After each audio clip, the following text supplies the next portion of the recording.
Maria Dalton, about to turn 27 this year, and I've been happily married for 5 years. My son, Martin, just celebrated his 4th birthday. Initially, I worked full-time after tying the knot, but now I balance part-time work at the same company. My husband, Kevin, is 30 years old, 3 years my senior. Our journey from dating to marriage was initiated by Kevin's passionate advances, but post-marriage, I observed a shift in his demeanor towards a more domineering side. Kevin has a 20-year-old sister named Jane Dalton, and their age gap seems to contribute to a somewhat indulgent relationship on Kevin's part. Before marriage, I didn't mind Jane's frequent visits and assumed they got along well. However, after tying the knot, I started noticing changes in her behavior. Jane often drops by unannounced, at any time, and expects to be served without ever bringing a token of appreciation. Kevin, rather than addressing the situation, expects me to accommodate her demands. Jane acts as though I'm invisible, addressing only Kevin with a casual "brother, I'm here again." Despite not preparing for an additional guest, I end up serving dinner to Jane.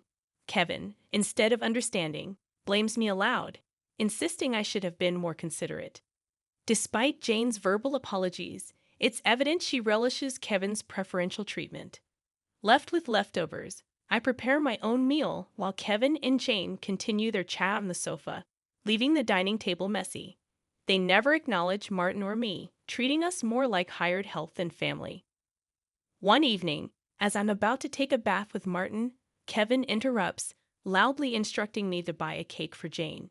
Despite it being late, Jane insists on having it immediately. Kevin blames me for delaying, and, feeling compelled, I reluctantly head to the cake shop with Martin in tow.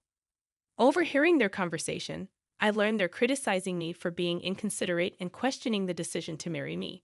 Meanwhile, Martin, though unable to grasp the words, senses tension in our relationship. Suppressing my emotions, I ask him about his cake preference, and he cheerfully requests one with lots of fruits. Our trip to the cake shop was filled with discussions about cakes, momentarily pushing aside Kevin's earlier words. Martin and I arrived just before closing time, fortunately finding the cake Jane desired. We purchased 2 cakes, including the fruit-loaded one Martin wanted. Back home, I served the cakes to Jane and Kevin, then prepared Martin's cake and headed to the dining room. The moment I placed it in front of Martin, Jane pointed and expressed her desire for that cake. Before I could react, Kevin moved Martin's chosen cake in front of Jane, disregarding Martin's protests. Kevin justified his action, claiming he bought the cake with his earnings and had the right to choose for Martin. Unable to contain my emotions any longer, I voiced my dissatisfaction. In response, Kevin threatened with divorce. Martin, who had stopped crying, anxiously held my hand and then, after some thought, said, "Mom, I'd also love cake with strawberries on it. Yes, it's really delicious." He mentioned this while eating a cake initially wanted by Jane. Feeling that Martin was enduring too much, I lifted his cake plate when I saw Jane reaching for it. I took Martin to the next room so he could enjoy his cake in peace. Kevin apologized to Jane, claiming he was sorry for being stingy. Despite wanting to retort, I held back for Martin's sake. Watching Martin innocently enjoy his cake was a heartwarming sight. After finishing the cake, we decided to have a late bath and sleep in Martin's bed. The next morning, I discovered Jane had already left. As I prepared breakfast, I heard Martin crying. Shockingly, his piggy bank, a gift from my father, was broken, and the saved money was gone. Martin, who always said goodnight to the piggy bank, was left heartbroken. When I questioned Kevin about it, he casually mentioned that Jane needed some money, so she took it from the piggy bank. Holding a crying and shaken Martin, I felt his pain so acutely that I cried with him. It was painful to witness Kevin prioritizing and caring for his sister more than our son. Expressing my anger and sadness, I confronted Kevin, breaking my usual silence on arguments in front of Martin. Kevin, without a word, went to the bedroom and returned with something shocking in hand: divorce papers. I discovered the hidden divorce papers that Kevin had tucked away somewhere I didn't know. In a sudden burst, He confronted me, shoving the papers at me before storming out of the house with a loud bang. Martin, who had never cried over the issues with Kevin and Jane, seemed to have reached his limit, crying since last night. Unable to bear seeing Martin so hurt, I suggested skipping daycare for the day, and he happily agreed with a loud yes, showing a faint smile. We spent the day playing and bonding, with Martin bringing a picture book from the shelf, sitting on my lap, and happily remarking, "The teacher at the nursery today was Mama, right? He looks like an angel." His little heart seemed filled with patience, and I decided to make the day special by taking a day off from work. Despite causing potential trouble at my workplace, they kindly understood the situation and granted me a day off. In the morning, we visited the park, played hide and seek, and had fun in the sandbox and on the slide. When we returned home for lunch, Martin appeared sleepy, usually napping by himself. But today he fell asleep on my lap like when he was a baby. Though I initially thought of doing household chores during his nap, I decided that today was special. Instead, I allowed myself to be healed by his peaceful sleeping face and gentle breathing. However, my serene moment was abruptly interrupted by a noise from the entrance, indicating the front door had opened. As it wasn't Kevin's usual time to come home, I became suspicious and quickly hid in the bedroom closet, clutching Martin. A voice echoed through the house, and to my surprise, it was Jane. Trembling with fear, I listened as she searched for something, expressing frustration over not finding it. Jane then made a phone call, mentioning Kevin and discussing their unsuccessful search. After hearing her lock the front door and leave, I put Martin to bed and contemplated the strange events. I couldn't comprehend why Jane had entered the house and what they were looking for. Suddenly, Kevin seemed like a stranger, and I felt a mix of disgust and fear towards him. Swiftly packing essentials for Martin and myself, we headed to the station and took a train to my parents' house. Fortunately, their home was nearby, just 2 stations away. Although I hadn't contacted them beforehand, my parents sensed something from my expression and welcomed us without asking questions. I shared the entire ordeal with them, including my fear of staying at our house due to Kevin and Jane's actions. Upon hearing my mother's suggestion that Jane might have been looking for my belongings, possibly cash cards, I recalled my past experience as a successful CEO in the handmade goods industry. I had entrusted the company to friends when I decided to prioritize raising my child after getting married. Although I still worked part-time and communicated with the company from home, Kevin was unaware that I was still the CEO. I discovered the hidden divorce papers that Kevin had tucked away, suspecting that he thought I had a decent amount of savings. While I've mentioned to him that I still received some assistance from the company, I've deliberately kept the details about being the CEO and my savings private. This secrecy stems from realizing early in our marriage that Kevin struggles with managing money and tends to spend everything he earns. Kevin, at first, provided only $200 a month for food expenses and even suggested I quit my job to become a full-time housewife. However, with the financial strain of raising Martin and only $200 for food, I never agreed to be a full-time housewife.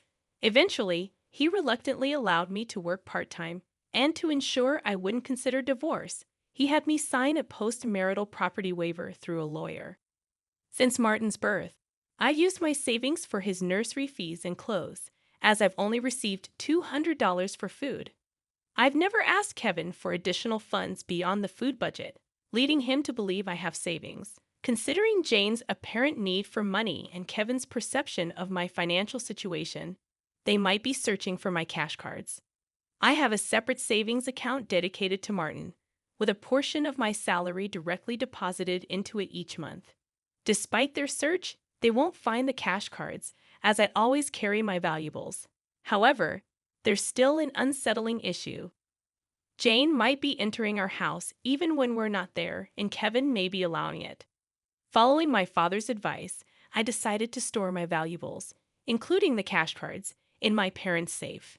As I pondered their need for money, Martin approached my father, crying over his broken piggy bank and the shattered promise of saving up. My father, angered by Martin's story, vowed to call Kevin. My mother suggested finding out their purpose calmly, as Kevin's mention of divorce might shift blame to us, making the divorce more favorable for him. To ascertain their purpose, I decided to record their conversation, consulting a lawyer who was a friend of my father's.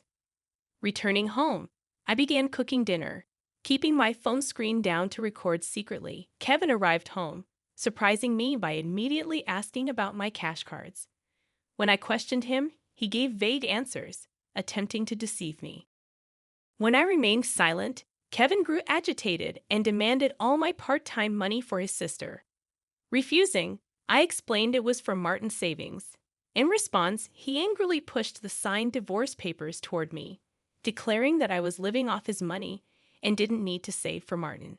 He even uttered words implying he valued Jane more than our son. Hearing this, I stopped preparing the meal, put the divorce papers in my bag, took Martin's hand, and headed for the door. Kevin, in a loud voice, declared his serious intent for divorce, instructing me never to come back. I responded by stating I wouldn't return to a house where a stranger could come and go freely. After leaving, I received numerous messages and calls from Kevin, which I ignored. Turning off my phone, I sought refuge at my parents' house, sharing the recording and divorce papers with them. Although I confessed to having no love or affection for Kevin, I expressed concern for Martin. My parents advised me to do as I pleased, acknowledging the potential emotional impact on Martin if a divorce were to occur. While grappling with the decision to divorce Kevin, Martin expressed his hunger. My mother, seeing my distress, kindly made him hamburgers, his favorite dish. Overwhelmed with emotions, tears welled up in my eyes as my mother told Martin with a warm smile that she prepared the hamburgers so that he and I could visit whenever we wanted. Taking a bite, Martin exclaimed with joy, praising Grandma's hamburgers and expressing a desire to eat them every day. I responded, saying it's because the hamburger contains the love I have for him, and he, in a touching gesture, took a big bite and offered it to me. Moved by Martin's kindness, my tears couldn't be held back, and even though I tried to stop them, they persisted. My father, noticing Martin's concern, reassured him that my tears were of happiness, not sadness. Hearing this, Martin, in a moment of understanding, hugged me, and my father's eyes turned bright red. Realizing the blessing of being with family, I remarked to Martin that family is precious. Surprised, he questioned if Dad had mentioned that only Jane was family. My father gently confirmed it, but then asked Martin if he wanted to live with them as family. With a laugh, Martin happily agreed, making everyone smile naturally. Despite contemplating divorce, the meal felt so happy that I finally decided to part ways with Kevin. I planned to inform Martin about it, and even though discussing it weighed heavily on my heart, Martin seemed to grasp the situation. Happily, he expressed the desire to live as a family, embracing the pet dog and calling him his younger brother despite the dog being older. Preparations for the divorce began, starting with contacting a lawyer who was a friend of my father. The next day, we formalized the contract, and my father and Martin shared comforting laughter while I laid in bed, reminiscing about my childhood. The following day, upon checking my smartphone, I found over 200 calls and messages from Kevin, showcasing his emotional instability. Exhausted, I turned off my phone, and with the lawyer's assistance, we explained the situation to my parents. Jane had accumulated significant debt from a casino and shopping addiction, and Kevin acted as her guarantor, planning to use my savings. The lawyer confirmed that the divorce papers had already been submitted, and Kevin sobbed upon realizing it was finalized. Despite expecting disagreements about child support, he signed a pledge to pay $340 to Martin every month. In a subsequent call from Kevin, his tone lacked aggression, and he calmly admitted to financial manipulation and explained his complex feelings toward Jane. I firmly asserted my decision not to reconsider and heard his faint sobbing before he wished me happiness and hung up. Remaining strong until the end, I discussed future plans with my parents and decided to stay with them until Martin grows up. I resumed my role as a company president and later learned that Kevin and Jane had informed their parents about the divorce and debt, resulting in dissownment. Today, I find happiness being with my family.